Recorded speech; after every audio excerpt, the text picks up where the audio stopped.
ஒலிபெருக்கி நேயர்கள் அனைவருக்கும் அன்பு வணக்கம். விஜயகாந்த் ஒரு நல்ல மனிதர், ஒரு நடிகர் என்பதை தாண்டி, ஒரு அரசியல்வாதி என்பதை தாண்டி அவர் ஒரு நல்ல மனிதர். அவருடைய நடிப்பில் நிறைய பேருக்கு உடன்பாடு இருக்காது, அவருடைய அரசியலில் நிறைய பேருக்கு உடன்பாடு இருக்காது. ஆனால் அவர் ஒரு நல்ல மனிதர் அப்படிங்கிறதுல யாருக்குமே மாற்று கருத்து கிடையாது. அதனால தான் இதுவரைக்கும் வந்த நடிகர்களிலேயே எம்ஜிஆருக்கு பிறகு மக்களால் அதிகமாக நேசிக்கப்பட்டவர் விஜயகாந்த். இதுக்கு காரணம் என்னன்னா, அவருடைய சமூக பணிகள், அவருடைய இந்த இனத்தின் மீது பழி வரும்போது எழுகிற கோபம், அவருடைய உதவி செய்யும் மனப்பான்மை, இது எல்லாம் சேர்த்து அவர் ஒரு மனிதனா பார்த்தாங்க. அதாவது திரைப்படத்தை தாண்டி, நடிப்பை தாண்டி அவருடைய மனிதனாக பார்த்தாங்க. அவருடைய இழப்பு தமிழ்நாட்டுக்கு ஒரு பெரிய இழப்பு, மனித சமூகத்துக்கு, தமிழ் சமூகத்துக்கு ஒரு பெரிய இழப்பு அப்படின்னு சொல்லலாம். அவருடைய மறைவுக்கு பிறகு அவருடைய மனைவி பிரேமலதா அரசியல் வாரிசா இப்போ உருவெடுத்திருக்காங்க. அவருக்குன்னு இருக்கிற கொஞ்சம் ஓட்டுக்களை எப்படி ஒவ்வொரு தேர்தலும் வியாபாரம் பண்ணி அதை காசாக்கலாம் அப்படிங்கிற முயற்சியில் அவங்க இருக்காங்க. அது வேற விஷயம், அது அரசியல். நம்ம இப்போ சினிமாவுக்கு வருவோம். விஜயகாந்துக்கு 2 பசங்க. ஒன்று விஜய பிரபாகரன் மூத்தவன், 2வது சண்முக பாண்டியன்னு 2 பசங்க. இதில் மூத்த பையனை அவங்க அரசியலுக்கு தத்து கொடுத்துட்டாங்க. ஏதோ விஜயகாந்துக்கு பிறகு தமிழ்நாட்டை கவனிச்சிக்கிறதுக்கு விஜயகாந்த் ஃபேமிலியை விட்டால் யாருமே இல்லைங்கிற மாதிரி 2 மகன்களில் ஒரு மகன் விஜய பிரபாகரன் அரசியல் கொடுத்தாச்சு. அவர் இப்போ அந்த கட்சியோட இளைஞரணி தலைவராக இருக்கிறாரு. அது அரசியல் விட்டுறலாம். 2வது மகன் தான் சண்முக பாண்டியன். இவரை நடிகராக களம் இருக்குனாங்க. விஜயகாந்த் உயிரோடு இருக்கும்போதே சகாப்தம் அப்படிங்கிற படத்தில் அவர் அறிமுகம் பண்ணார். அவருக்கு உதவுகிற ஒரு கேரக்டரில் விஜயகாந்துமே நடித்தார். அந்த படம் ஃபெயிலியர் ஆச்சு. அதற்கு பிறகு மதுரை வீரன் ஒரு படம் நடித்தார், ஜல்லிக்கட்டை மையமாக வச்சு நடித்த படம், அதுவும் ஃபெயிலியர் ஆச்சு. இப்போ வந்திருக்கிற படம் தான் படைத்தலைவன். சரி, இந்த படத்துலையாவது சண்முக பாண்டியன் தன்னை ஒரு நடிகனாக ப்ரூவ் பண்ணிடுவாரா, ஜெயிச்சிருவாரா, ஒரு ஹீரோ ஆயிடுவாரான்னு பார்த்தா இல்லை. காரணம் என்ன, இன்னுமே அவர் தன்னை விஜயகாந்தாக மாற்றிக்கொள்வதற்கான முயற்சியில் தான் இருக்காரே தவிர சண்முக பாண்டியனா அவர் வெளிவருவது தயாராக இல்லை. அவரை சுற்றி இருப்பவர்களும் அவரை தயாராக விடவில்லை அப்படிங்கிறது தான் உண்மை. இந்த படத்தோட இயக்குனர் அன்பு என்கிறவர் கூட ஒரு நல்ல கதையாக ஒரு இந்த பையனுக்கு கொடுத்து இவனை ஒரு பெரிய ஆளாக்கணும், ஒரு நடிகன் ஆக்கணுங்கிற முயற்சி இல்லாமல் அவரை ஐஸ் வைக்கிறதுக்கு, அவருடைய குடும்பத்தை ஐஸ் வைக்கிறதுக்கான கதையை எழுதி அப்படி புகழ்ந்து இப்படி புகழ்ந்து அப்படியே அப்பா மாதிரியே இருங்க, ஒவ்வொரு அந்த படத்தில் வர்ற ஒவ்வொரு க்ளோஸ்அப் ஷாட்லையும் தம்பி நீங்கள் அப்பா மாதிரியே கண்ணை முடிங்க, அப்பா மாதிரியே புருவத்தை வசதுங்க, அப்பா மாதிரியே கோவப்படுங்க, இப்படி சொல்லியே எடுத்துகிட்டு பாருன்னு நினைக்கிறேன். அதனால தான் இந்த படத்தில் அவர் தன்னை விஜயகாந்தாக மாற்றிக்கொள்ள முயற்சிக்கிறாரு. அதே மாதிரி சண்டை காட்சிகள்லையும் விஜயகாந்த் நல்லா காலை தூக்கி உதச்சி சண்டை போடுவாருங்கிறார். இதுலேயும் அவரை போட்டு அப்பா மாதிரியே மிதிங்க, அப்பா மாதிரியே உதங்க, அப்பா மாதிரியே ஜம்ப் பண்ணுன்னு சண்டு மாஸ்டர் சொல்லி சண்முக பாண்டியன்கிற ஒரு நடிகனை வெளிக்கொண்டு வருவதற்கு பதிலாக அவர் மூலமாக விஜயகாந்தை வெளிக்கொண்டு வருவதுங்கிற முயற்சி தான் இந்த படைத்தலைவன் படம். அதனாலே இந்த படம் எடுபடாமல் போச்சு. பொள்ளாச்சி பக்கத்தில் ஒரு மலை கிராமத்தில் சண்முக பாண்டியன் இருக்கிறாரு. அவருக்கு அப்பா கஸ்தூரி ராஜா, ஒரு தங்கச்சி இருக்காங்க, அம்மா இறந்து போயிடுறாங்க. அவங்க செல்லமாக ஒரு யானையை வளர்க்குறாங்க. அது நல்லா ஜாண்டிக்காக ஒரு அழகான ஒரு யானையாக அது வளர்ந்து நிற்கிது. அவங்க லோக்கலில் ஒரு வில்லை, கந்து வெட்டி வாங்கி கொடுக்குற ஒரு வில்லை, அவங்ககிட்ட ஏதோ ஒரு பிரச்சனைக்கு கடன் வாங்கி திருப்பி கொடுக்க முடியல. அவன் என்ன பண்ணுறான், ஒன்று கடனை கொடு இல்லைன்னா யானையை கொடுன்னு கேட்டு நிற்கிறான். இந்த நேரத்தில் ஒரு கும்பல் இந்த யானைக்கு விலை பேசுது. என்னென்னா, இதுக்கு நாங்கள் இவ்வளோ லட்சம் தர்றோம், இதுக்கு ஒரு அபூர்வமான யானை அப்படின்னு சொல்லிட்டு யாருக்கிட்ட பேசுனா அந்த வில்லங்கிட்ட பேசுது. இந்த இந்த யானையை நீ வாங்கி கொடுத்தீங்கன்னா உனக்கு 25 லட்ச ரூபா வருஷத்துக்கு தர்றோம், இது அந்த அளவுக்கு ஒரு பவர்ஃபுல்லான யானைன்னு சொல்லுது. அதையும் நம்பி இந்த கந்தோட்டிக்காரன் இந்த யானையை செயற்கையாக மதம் பிடிக்க வச்சு குழப்படி பண்ணி இப்போ அதுக்கு வன இலாக்கா வரைக்கும் பிரச்சனை போய் அந்த யானையை ஒரு வழியாக அந்த இடத்த விட்டு கடத்தி கொண்டு போயிடுறாங்க. எங்கே கொண்டு போயிடுறாங்கன்னா வடநாட்டுக்கு கொண்டு போயிடுறாங்க. அது எதுக்கு கொண்டு போனாங்க அப்படிங்கிறது ஒரு சஸ்பென்ஸான பகுதி. இப்போ இவர் சண்முக பாண்டியன் என்ன பண்ணுறாரு, புள்ள மாதிரி வளர்த்த, அவரோட தம்பி மாதிரி வளர்த்த, உடன்பரப்பு மாதிரி வளர்த்த ஒரு யானையை மீட்பதற்காக அவர் இங்கேருந்து கிளம்பி வடநாட்டுக்கு போகிறாரு.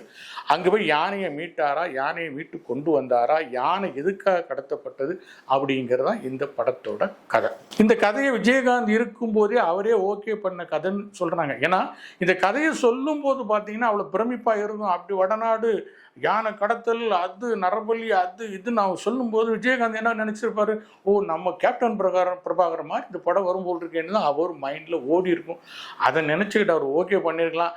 இந்த கதையை, இந்த படத்தை இயக்குன அந்த அன்பு அப்படிங்கிறவர் கிட்டத்தட்ட 1980க்கு பிறகு அவர் படமே பார்த்துருக்க மாட்டார் அப்படின்னு தான் தோணுது. ஏன்னா இப்போ சினிமாவில் என்ன ட்ரெண்டிங், இப்போ என்ன நடந்துக்கிட்டு இருக்கு, இப்போ எந்த மாதிரியான கதைகள் வருது, என்ன மாதிரியான படங்களை ஜனங்கள் ரசிக்கிறாங்க, என்ன மாதிரி படங்களை எதிர்பார்க்குறாங்கிற எந்த தெளிவும் அறிவும் இல்லாமல் இந்த கதையை ராமநாராயணன் காலத்து கதை மாதிரி இப்படி ஒரு கதை பண்ணி வச்சிருக்காரு.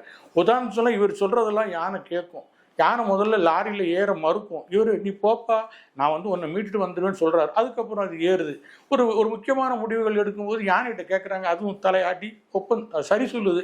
இப்படி ராமநாராயணன் காலத்து கதை மாதிரி ஒரு கதையை உருவாக்கி அதில் இந்த சண்முக பாண்டியனை நடிக்க வச்சுருக்காங்க. சண்முக பாண்டியனை எப்படி மயக்கியிருப்பாங்க, நீங்கள் அப்பா மாதிரியே இருக்கீங்க, அப்பா மாதிரி புருவம் இருக்குது, அப்பா மாதிரி கண் இருக்குது, அப்பா மாதிரி பல்ட்டி அடிங்க, அப்பா மாதிரி சண்டை போடுங்க, அப்பா மாதிரி கோவப்படுங்கன்னு சொல்லியே இவர் சண்முக பாண்டியன் என்ன பண்ணுறாரு, தானும் விஜயகாந்தா மாறிடலாம், அப்பாவா மாறிடலாங்கிற முயற்சி தான் இந்த படத்தில் பண்ணியிருக்காரு. இதனால் என்ன ஆகுதுன்னா, விஜயகாந்த் மாதிரியும் அவர் ஆகலை, சண்முக பாண்டியனாகவும் வெளிப்படலை. ரெண்டுக்கும் நடுவில் நின்றுக்கிட்டு பயணப்படுறதுனால எந்த பக்கமும் சேராமல் இந்த படம் 10ஓட 11வது படமாக கடந்து தான் போகுது. சண்முக பாண்டியனை பொறுத்தவரைக்கும் அவரோட உயரம் ரொம்ப ப்ளஸ் பாயிண்ட். கட்டு மஸ்தாக உடம்ப வச்சுருக்காரு. இந்த படத்துக்கு ஏன்னு தெரியல, நீளமாக சாமியார் மாதிரி முடி வளர்த்துருக்காரு. நம்ம என்ன நினச்சிக்கலாம், சரி முடிவெட்ட கூட காசு இல்லாத அளவுக்கு அந்த குடும்ப வறுமையில் இருக்கிறதா தான் நம்ம நினச்சிக்க முடியுது. ஏன்னா அவருடைய கேரக்டருக்கும் தலைமுடியும் எந்த சம்மந்தமும் இல்லை. சரி ஏதோ ஒரு புதுசாக இருக்கட்டும் அப்படின்னு சொல்லிட்டு தான் இந்த நீண்ட தலைமுடியை வளர்க்க வச்சுருப்பாங்கன்னு நினைக்கிறேன். ஆனால் சண்டை காட்சியெல்லாம் உண்மையிலே அவர் விஜயகாந்த் மாதிரி சண்டை போடுறாரு, நிறையா ரிஸ்க் எடுத்திருக்காரு, அதெல்லாம் நல்லா தெரியுது. ஆனால் அந்த உழைப்பெல்லாம் கதை சரியில்லாதனால, திரைக்கது சரியினால அந்த உழைப்பெல்லாம் ரொம்ப வேஸ்ட்டாக போகுது. ஆனால் நடிப்பை பொறுத்த வரைக்கும் அவர் இன்னும் நிறைய பயிற்சிகள் எடுக்கணும். உணர்வுகளை வெளிப்படுத்த தெரியல. எல்லா உணர்வுகளுக்கும் கோபத்தை தான் வெளிப்படுத்தார், அப்படி முறைச்சி பார்க்குறாரு. எல்லா அழுகையாக இருந்தாலும் சரி, சோகமாக இருந்தாலும் சரி, எல்லாத்துக்குமே முறைச்சி பார்த்துக்கிட்டே தான் இருக்காரு. அதனால் நடிப்பில் அவர் தீவிரமாக பயிற்சி எடுத்து தான் அடுத்த படத்தில் நடிக்கணும் அப்படிங்கிறதா என்னுடைய வேண்டுகோள். அப்புறம் கஸ்தூரி ராஜா, நம்ம தனுஷோட அப்பா, அவர் சண்முக பாண்டியனோட அப்பா வர்றார். அவர் ஒரு வழக்கமான அப்பா தான். யார் வேணாலும் நடிக்கிற ஒரு கேரக்டரில் அவர் நடிச்சுட்டு போயிருக்காரு. மெனக்கெட்டு எதுக்கு அவரை கூட்டு நடிக்க வச்சாங்கன்னு தெரியல. அப்புறம் இந்த படத்தில் ஹீரோயின்னு யாரும் கிடையாது. ஏன்னா இந்த படத்தில் அவருக்கு லவ்வும் கிடையாது, டூயட்டு கிடையாது, காதல் கிடையாது, முத்த காட்சி கிடையாது, எதுவுமே கிடையாது. ஒரு காட்டுவாசி பொண்ணா யாமினி சந்தர் அப்படிங்கிற ஒரு பொண்ணு வந்துட்டு போதே தவிர மற்றபடி இந்த படத்தில் ஹீரோயின் யாரும் பெருசாக இல்லை. அந்த வடநாட்டு போர்ஷனில் முனிஷ்காந்தும் அருள்தாஸும் உருகி நடிச்சிருக்காங்க. ஆனால் எல்லாமே ஒரு செயற்கைத்தனமாக, ஒரு நாடகத்தனமாக தான் மாறி இருக்கு. இந்த படத்தை பார்த்தீங்கன்னா இது ஒரு பெரிய டைரக்டர் கையில் சிக்கி அவர் இந்த படத்தை மோல்டு பண்ணியிருந்தாலும் உண்மையிலேயே இது நம்ம காந்தாரா மாதிரி, நம்ம புஷ்பா மாதிரி ஒரு பிரமாண்டமான படமாக வந்திருக்க வேண்டியதுதான். ஆனால் கதையை பெருசாக யோசித்தவங்க அதை செயல்படுத்த தெரியாமல் அதை ரொம்ப அமச்சூர்த்தனமாக, ரொம்ப செயற்கையான நடிப்பு, செயற்கையான காட்சி அமைப்புகளால் இந்த படத்தை ரொம்பவே வீணடிச்சிருக்கிறாங்க. இந்த படத்தில் முக்கியமான ஆள் யாருன்னா ஒளிப்பதிவாளர் சதீஷ்குமார் தான். அழகான மலைகள், அழகான காட்சிகளெல்லாம் ரொம்ப ஒவ்வொரு ஃப்ரேமையும் அந்த அழகாக படம் பிடிச்சிருக்காரு. பார்க்குறதுக்கு ரொம்ப பசுமையாக இருக்குது. அந்த விஷயத்தை பொறுத்தவரை ஒளிப்பதிவில் பிரமாதமாக பண்ணியிருக்காரு. மியூசிக் இளையராஜான்னு டைட்டில் போடும்போதும் தெரியுது, முடியும் போதும் தெரியுது, இடையில எதுவுமே தெரியல. இப்போ கார்த்திக் ராஜாட்ட கொடுத்தியாப்பா அந்த மாதிரி விஜயகாந்த் பையன் ஒரு படம் எடுக்கிறாப்பா, இதுக்கு ஏதாவது பின்னணியை போடு அப்படின்னு சொல்லி படச்சொல்லாம் கார்த்திக் ராஜா கையில் கொடுத்துட்டு போயிருப்பார்னு நினைக்கிறேன். அவர் உருவுன்னு உருவி ஏதோ பின்னணி மியூசிக் போட்டிருக்காரு. அப்புறம் இளையராஜாவுடைய பழைய பாடல்களில் 2 எடுத்து போட்டு அதை மாற்றி போட்டு தோசையை திருப்பி போட்டு 2-3 பாட்டை போட்டு ஒப்பேற்றிருக்கிறாங்க. மற்றபடி இதில் ஒரு இளையராஜா இருக்கிறாரு, அவர் மியூசிக் பண்ணியிருக்காரு, இந்த பாட்டு அப்படி இப்படின்னு சொல்கிறதுக்கு எதுவுமே இல்லை. சண்முக பாண்டியனுக்கு நான் சொல்லிக்கிறது என்னென்னா, நீங்கள் விஜயகாந்தா மாற முயற்சி பண்ணாதீங்க, சண்முக பாண்டியனாகவே இருங்க, சண்முக பாண்டியனாகவே வளருங்க. உங்களுக்குன்னு ஒரு தனி பாதையை உருவாக்குங்க, ஒரு தனி ஸ்டைலை உருவாக்குங்க. அப்போ தான் நீங்கள் சினிமாவில் ஜெயிக்க முடியும். இதுதான் என்னுடைய வேண்டுகோள்.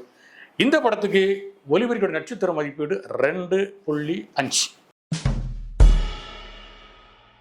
நன்றிதர்களே, உண்மையை பேசுவோம், அதை உறக்க பேசுவோம்.